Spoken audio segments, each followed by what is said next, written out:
നാളെ വിഷു പുലരിയാണ്. വിഷുദിനത്തിൽ മലയാളികൾക്ക് ഒഴിച്ചുകൂടാൻ പറ്റാത്തതാണ് കണിക്കൊന്ന. മലയാളികൾ നാളെ രാവിലെ വിവിധ വസ്തുക്കൾ കണി കാണും. അതിൽ പ്രധാനപ്പെട്ടതാണ് കണിക്കൊന്ന. ചൂടുള്ള കാലാവസ്ഥയിൽ കണിക്കൊന്നയുടെ ലഭ്യത പൊതുവെ കുറവാണ്.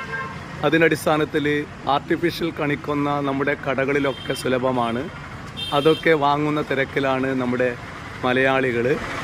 കാരണം മാറിയ സാഹചര്യത്തിൽ ഉത്സവങ്ങൾക്കൊന്നും അവധി കൊടുക്കാൻ വേണ്ടിയിട്ട് നമ്മൾക്ക് പറ്റില്ല. അതുകൊണ്ട് അവർ ആവുന്നതൊക്കെ കണി കാണാൻ ആവശ്യമായ സാധനങ്ങളൊക്കെ കടകളിൽ ചെന്ന് വാങ്ങുകയാണ്. ഇതും ഒരു കാഴ്ച തന്നെയാണ്. ഇത് പ്ലാസ്റ്റിക് കൊണ്ടുള്ളതാണോ അതുപോലെ തന്നെ തുണിയിൽ ആണോ നിർമ്മിച്ചതൊന്നും അറിയില്ല.